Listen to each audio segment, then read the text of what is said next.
తెలంగాణ రాష్ట్ర ఉద్యమ నేత, తెలంగాణ గాంధీ 14 సంవత్సరాలు తెలంగాణ రాష్ట్రాన్ని సాధించుకునే దిశగా పోరాటం చేసి సాధించుకున్న తెలంగాణను బంగారు తెలంగాణ దిశగా తీసుకెళ్లినటువంటి కేసీఆర్ గారి యొక్క కూతురు మా కవితక్క వారిపై అక్రమ కేసు బనాయించి అదేవిధంగా ఈడీ నోటీసులు జారీ చేసి అక్రమ కేసులు బనాయించి అరెస్టు చేసినటువంటి 153 రోజులు జైల్లో ఉండి వారు సుప్రీంకోర్టు సీజే గారు ఒక ఆడబిడ్డగా ఒక మహిళగా ఇన్ని రోజులు ఉండాల్సినటువంటి అవసరం లేదు, ఈడీ ఎందుకు సరైన సమయంలో స్పందించలేదు, దానికి కావాల్సిన డాక్యుమెంట్స్ ఎందుకు సబ్మిట్ చేయలేదు, ఎందుకు తచ్చాడిలని ఈరోజు వారికి చివాట్లు పెట్టి మొట్టికాయలు పెట్టి ఈరోజు మా సోదరి కవితక్కకు బెయిల్ మంజూరు చేయడం జరిగింది.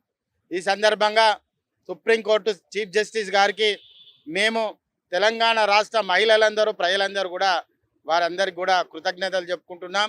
న్యాయం గెలిచింది మొదటి అడుగుగా వాదోపవాదాలు కోర్టు కేసు విషయంలో కూడా మా కవితక్క ఖచ్చితంగా గెలుస్తుంది, కడిగిన ముత్యం లాగా ఈ కేసు విషయంలో బయటికి వస్తుందని కూడా ఈ సందర్భంగా చెప్పడం జరుగుతుంది.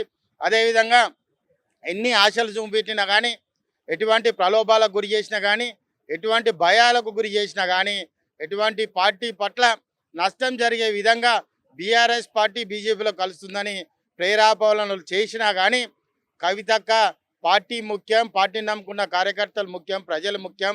నా కేసు విషయం 130 రోజులున్నా 120 రోజులున్నా కావాలంటే ఇంకా నెల 2 నెలలు కావచ్చు, కానీ న్యాయమే గెలుస్తా అని చెప్పి వారి యొక్క మనోధైర్యానికి ఆమె యొక్క ఆత్మస్థైర్యం ఉన్నటువంటి ఒక మహానేతగా మహిళగా నిజంగా వారికి కూడా నిజంగా కూడా వారికి దండాలు పెడుతున్నాం. ఎందుకంటే వారి యొక్క ఆత్మస్థైర్యానికి ఒక మహిళగా తెలంగాణ రాష్ట్ర ప్రజలలో ఉన్నటువంటి మహిళలందరికీ కూడా ఒక ఆత్మస్థైర్యం గల మహిళగా ఒక ఐరన్ లేడీగా ఆమె ఈరోజు తన యొక్క నిజాయితీని నిరూపించుకొని బయటికి రాబోతున్నది.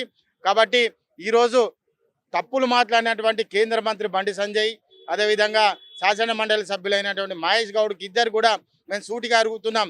భారతదేశంలోనే అత్యున్నతమైనటువంటి ఉన్నత స్థానమైనటువంటి సుప్రీంకోర్టు జడ్జి గారు సీజే గారు వారు ఇచ్చినటువంటి బెయిల్ మంజూరును కూడా తప్పుపడేటువంటి అజ్ఞానులు, మూర్ఖులు మీరు చట్టసభలలో ఎట్టున్నారు, పార్లమెంట్ సభలలో ఎట్టున్నారని కూడా సూటిగా ప్రశ్నిస్తున్నాం. మీరు చేసినటువంటి తప్పుకు ఈరోజు మేము చీఫ్ జస్టిస్ గారిని అడుగుతున్నాం, ఖచ్చితంగా వీళ్ళ మీద సరైన చర్యలు తీసుకోవాలని కూడా ఈ సందర్భంగా చెప్పడం జరుగుతున్నది. జై తెలంగాణ.